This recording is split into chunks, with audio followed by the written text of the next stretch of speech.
Hi guys, welcome to another episode of Talk to Shant. I do like politic commentary or just local news or current events, and I also do sports. It's kind of like a way for you guys to kind of know who I am and what I enjoy, what I do, and I like post it up over here, and hopefully we build a community together, right? But from the political side of the point of view, like we had like a episode literally a week ago, right? Where we were talking about will Trump really go to war with what do you call it, Iran? And at that point in time, I said, yo, that would be the most dumbest move ever, right? And then Ashutosh from News Nonsense More podcast, he's like, yo, he sees it happening, and he called it because it's kind of like people literally now have zero confidence with our administration that we just automatically think it's like um it's a way to distract you from the Epstein files or was so on and so forth. Affordability is it's non-existent. Like it's no one can afford food. It's getting more expensive. Now with this war, gas is going to be more expensive because when they block the Al Hormuz, like, or sorry if I'm mispronouncing it, you're going to see oil tankers not being able to be able to deliver oil, and that's going to be detrimental to energy. And how will the U.S. be able to cope with that? You know what I mean? How will the rest of the world be able to cope with that? Oil barrel price already surged up really high. If this continues any longer, you're going to see situations where like you can't fill gas at the gas station. It has to be like odd or even numbers. And that happened back in the 70s, and that's what I wanted to talk about. Is I wanted to talk about the history behind this Iran and U.S. conflict. You know, in World War II, it was never like this. I had this little like I did a little video about the history of Iran. I remember a while back, and one of the things I said, I want to keep it short. I'm not going to take names. I don't remember names, but there was a leader of Iran after World War II, where at that point in time, British Petroleum, known as BP, right now, um, took the resources from Iranian people because they were controlled by the British, and they were taking all of the resources like colonial Britain used to do, and they basically were trying to take all the resources. But when I forgot what his name is, you guys can look it up. It's like in the 50s, 60s, a democratically elected leader who decided that no, the oil belongs to Iranian people.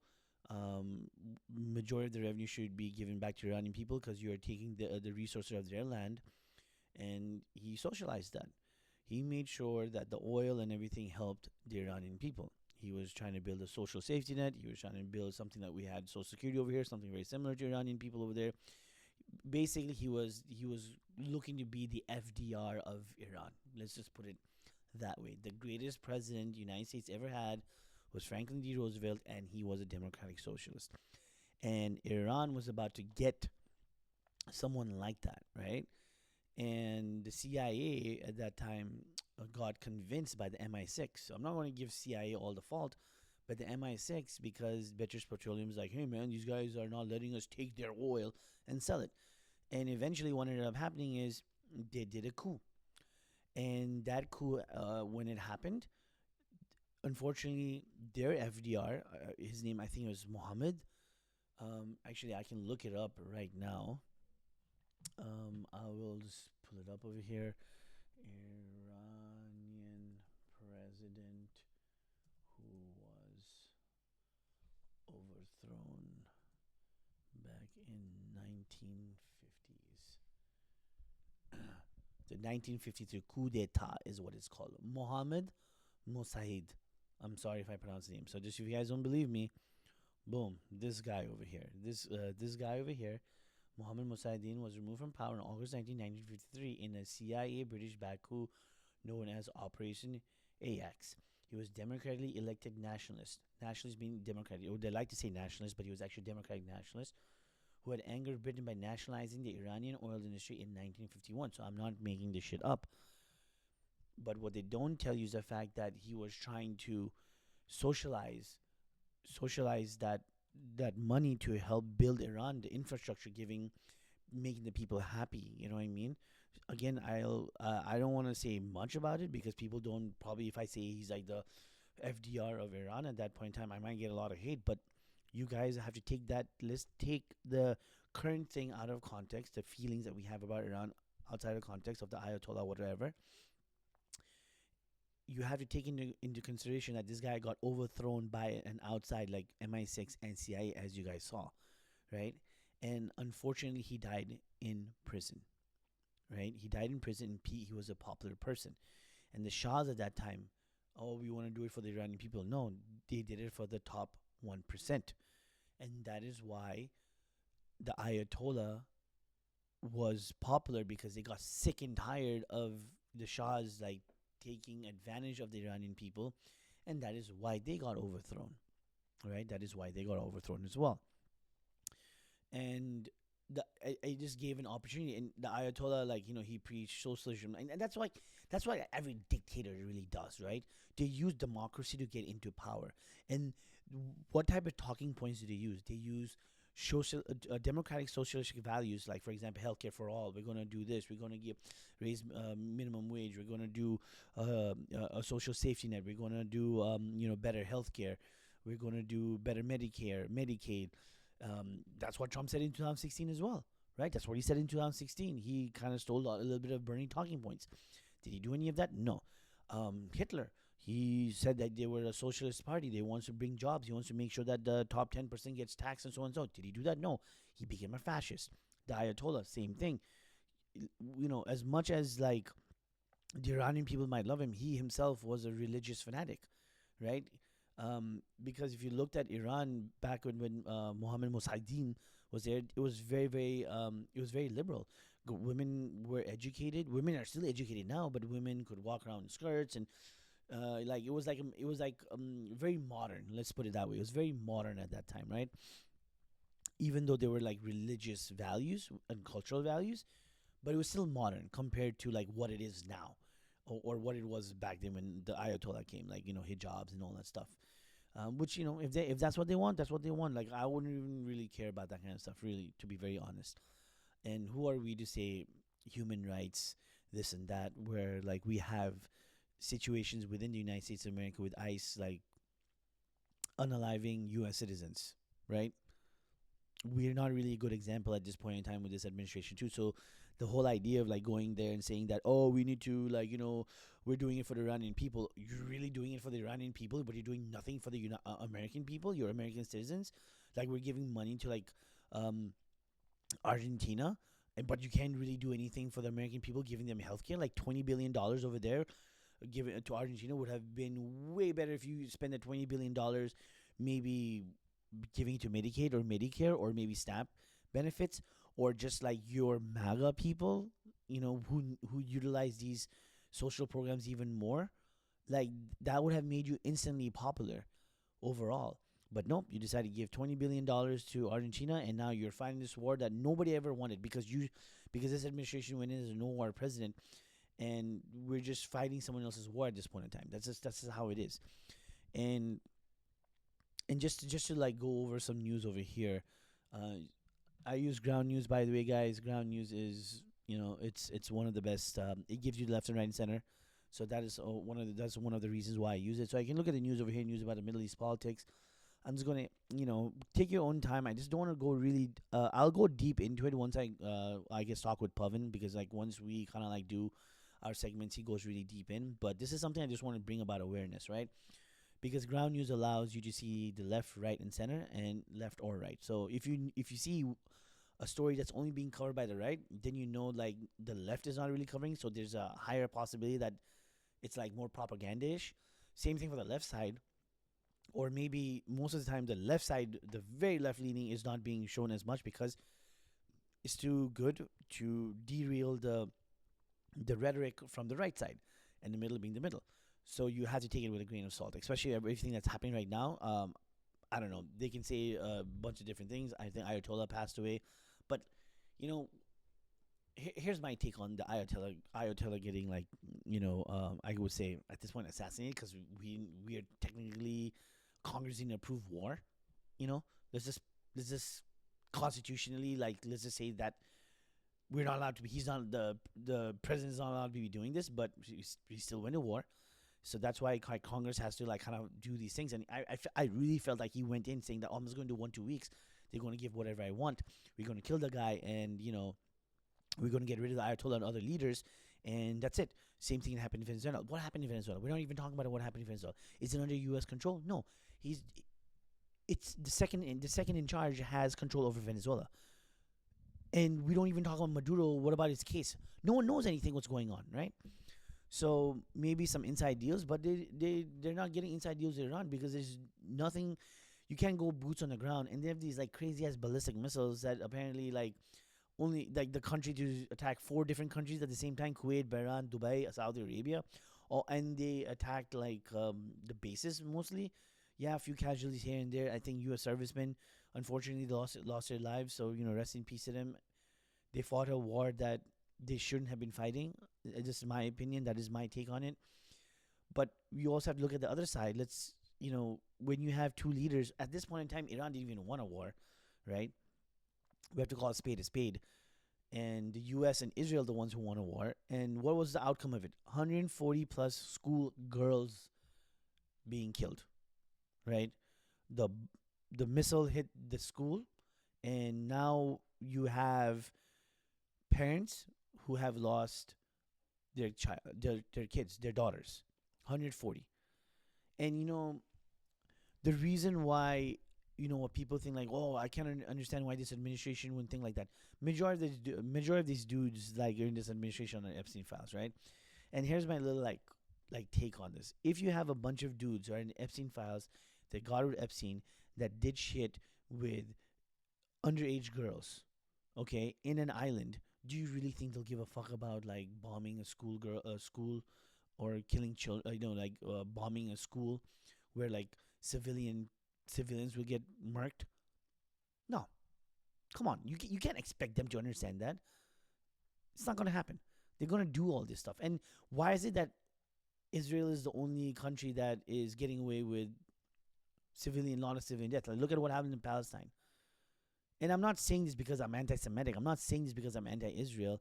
I'm anti-Israeli government. Like, I'm anti-Benjamin Netanyahu. You know what I mean? And there's a lot of other like Judaizist people, Jewish people in New York that are against what the country of Israel or the government of Israel is doing. The indoctrination is so damn crazy over there, man. You guys have to watch a documentary on it. It's insane. But anyways, yeah, Iran Security Chief Ali Lar- Larijani rejects U.S. talks and blames Trump for the chaos. And this is mostly reported. I think it's mostly reported by the right. Has more articles. I think 29 articles, and there is no left leaning, so it's mostly center right. And that's just because Ali Larijani, Iran's national security chief, said on X he will not negotiate with the United States, rejecting a Wall Street Journal report of Oman talks. On March 2nd, President Johnson he would be talking to Iranian leaders after the February 20th strike that killed Iran's Supreme Ayatollah Ali Khamenei. So, now you have a country that doesn't want to have peace talks anymore, and you are going to utilize resources which you weren't thinking that you would have to use, right? For longer. What is the outcome of this? What are we getting from this? I don't know. Someone explain that to me. There is. I don't understand the outcome of this war. What are you going to tell those 3 service members' family? Like, U.S. military says 3 service members. Here you go. Um, U.S. military says 3 service members killed and 5 seriously wounded in Iran operation, right? So both it's over here. Everybody's over here. So 3 service members were killed and 5 seriously wounded during Operation Epic Fury, part of Epic. I don't stupid ass names. Part of U.S. and Israeli strikes in Iran. But you know what's crazy? No Israeli soldiers died. No Israeli soldiers died. American soldiers died. Right? That's someone's kid. That's someone's dad. Someone's son. Like it's crazy. Like how we can like put up to this stuff. I think there should be a hell lot of accountability that we really need to demand. And I don't know if there will be any accountability because you have this administration that's going to war without Congress approval. It's making George W. Bush look like he followed the law. But I was watching this podcast the other day where, they were saying that George W. Bush and Dick Cheney were trying to do this whole warmongering shit, but they're trying to do it legally, and that's why they couldn't get shit done because they're trying to go legally, and it kind of makes them look like saints. And now you have like fucking Trump who's like, ah, you guys don't know how to do it, just break the law and do it anyways. Like, what are these guys gonna do if, let's say, and how does it even help Republicans at this point in time, right? If Republicans are sitting there and like doing a war that has nothing to do with what you had told your constituents, how are you going to win in the midterm unless you're trying to cheat?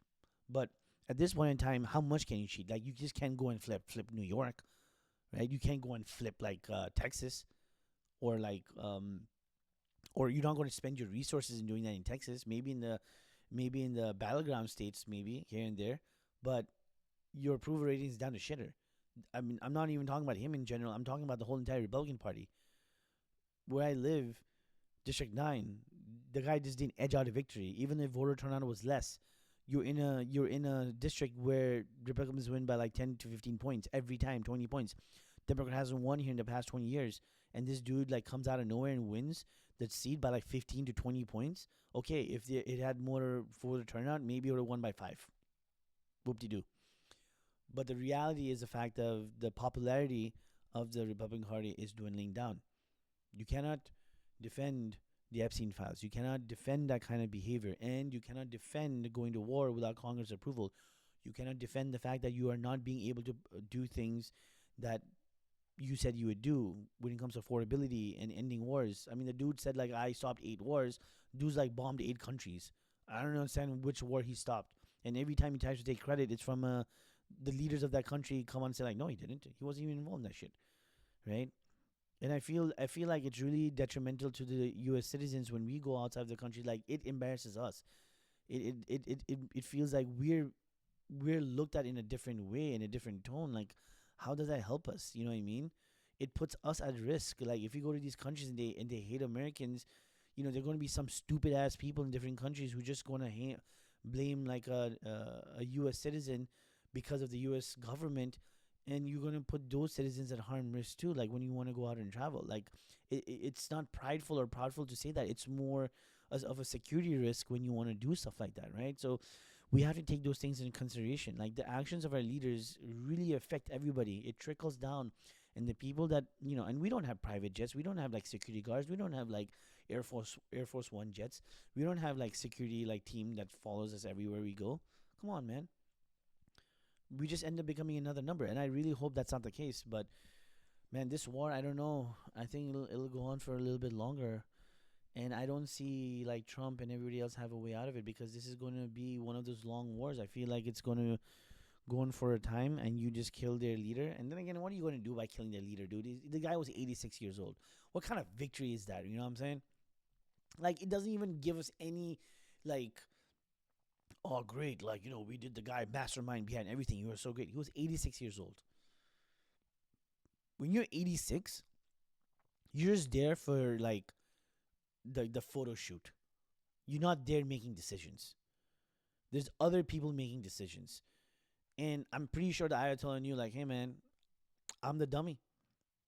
I'm the dummy. You guys do, whatever else you need to do, like whoever's leading it.